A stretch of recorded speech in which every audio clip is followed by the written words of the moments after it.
வணக்கம் விவாஸ்.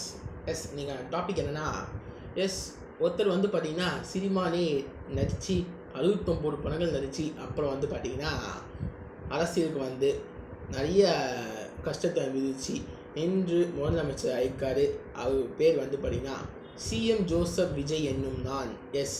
தளபதி விஜய் சினிமாலேருந்து கெரியரை விட்டுட்டு மக்களுக்காக அது செய்கிறேன்னு பொலிட்டிக்ஸ் பக்கம் வந்தார். நிறைய பிரச்சனைகள் கொடுத்தாங்க, நிறைய ப்ராப்ளங்கள் கொடுத்தாங்க அப்படின்னு சொன்னோம்.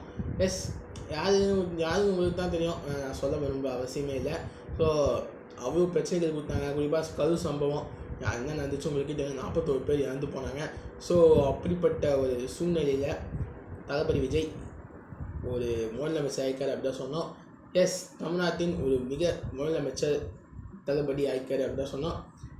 இவ்வளோ நாள் நம்ம ஏங்கிட்டு இருந்தோம், தளபதி சாவாரா எலெக்ஷன் வந்து பிறகு அப்படின்னு. 2023 எலெக்ஷன் நடந்துச்சு. மே 4 ரிசல்ட் வரும் வந்துச்சாங்க. மே 4 108 தொகுதியில் விஜய் ஜெயிச்சார். அதுக்கப்புறம் வந்து பார்த்தீங்கன்னா 118 இருந்தானா விஜய் வந்து ஆட்சி அமைக்க முடியும் அப்படின்னு சொன்னாங்க. விஜய் வந்து பார்த்திங்கன்னா இன்றைக்கி சில கட்சியினர் கூட்டணி போட்டு 118 தொகுதியை வெற்றி பெற்று இன்று சிஎம் ஆகிவிட்டார். நாளைக்கு வந்து பார்த்திங்கன்னா காலை 11:30 இல்லை 11 மணிக்கு வந்து பார்த்திங்கன்னா சிஎம் ஆக பதவி ஏற்கிறார் தளபதி விஜய். ரொம்ப எக்ஸைட்டிங்கான நியூஸ் தான் உங்களுக்கு, ரொம்ப ஹாப்பியான நியூஸ் தான். கண்டிப்பாக தளபதி விஜய் அதை செய்வார் நம்பிக்கை இருக்குது. வந்து சினிமாவை விட்டுட்டு வராது. ஓகே, நானும் சினிமா விட்டு போயிட்டான்னு அவ்வளோ கஷ்டத்தில் இருக்கேன் நான். இதை தாண்டியும் தளபதி சிஎம் ஆகிக்காரு. 3 வருஷம் தாவேகா டிவிக்குன்னு ஒரு கட்சி ஆரம்பிச்சு 3 வருஷமாக கிட்டத்தட்ட இருக்கு. அந்த கட்சிக்கு எவ்வளோ கஷ்டத்தை கொடுத்தாங்கன்னு உங்களுக்கு தெரியும்.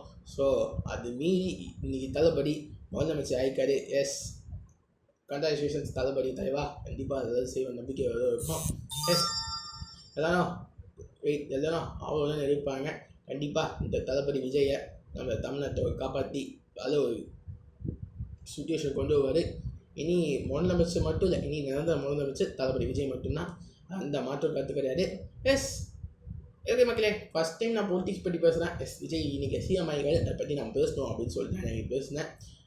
ரொம்ப நாள் நீங்கிட்டேங்க விஜய் சிஎம் ஆவாரான்னு. சாத்தியமாகி காட்டிக்காரு அப்படி தான் சொன்னோம். ஏன்னா சினிமாவில் 69 படம் நடிச்சிட்டு இதோட 10 முடக்கம் நாங்கள் ஜனநாயகன். அதெல்லாம் தாண்டி இன்றைக்கி தளபதி விஜய் முதலமைச்சர் ஆகிக்காரு. வெயிட் பண்ணி பார்ப்போம். அண்ட் ஜனநாயகன் எப்போ ரிலீஸ் ஆகும்னு கேட்குறீங்கன்னா CBSE 2007 மேபி அது சொல்லி கொடுத்தாங்கன்னா அதுக்குரிய ரிலீஸ் டேட் அனௌன்ஸ் பண்ணுவாங்க. அப்போ ரிலீஸ் ஆகிறப்போ CM Joseph Vijay chief minister Thalapathy Vijay நடிக்கும் ஜனநாயகன் இப்படிதான் போடுவாங்க. இதுதான் தெரிஞ்சிக்காது. தேர்தலில் சும்மா தெரியா இருக்கும், அது மாற்றம் கட்டி கிடையாது. யாரும் ரொம்ப எக்ஸைட் ஆகிருக்கீங்க நாளைக்கு நடக்க போகிற ஷோக்கு. தளபதி விஜய் சிஎம் வடிவை ஏற்க நாளைக்கு ஷோக்கு நான் இருக்கீங்க. நான் பயங்கர ஈஸியாக இருக்கேன். நான் அதுக்கு போய் வெயிட் பண்ணி பார்ப்போம். இப்போ அதாவது செய்வாங்க நம்புவோம். நான் எல்லாத்தையும் விட்டுட்டு வந்திருக்காரு. கண்டிப்பாக நம்ம நம்பலாம். அதாவது செய்வான் நம்புவோம். யார் நம்ம விஜய் முதலமைச்சர் வந்து ஆனது ரொம்ப சந்தோஷமாக இருக்கீங்க. குறிப்பாக டிவிகே தொண்டர்கள் அண்ட் விஜய் ஃபேன்ஸ்லாம் எந்தளவுக்கு சந்தோஷமாக இருக்கீங்கன்னு மக்கள் கமெண்ட் சொல்லுங்கள். ஸோ வீடியோ பிடிச்சி சப்ஸ்கிரைப் 5 வேறொரு வீடியோ நானே உங்களை சந்திக்கிறேன். நன்றி. Take care.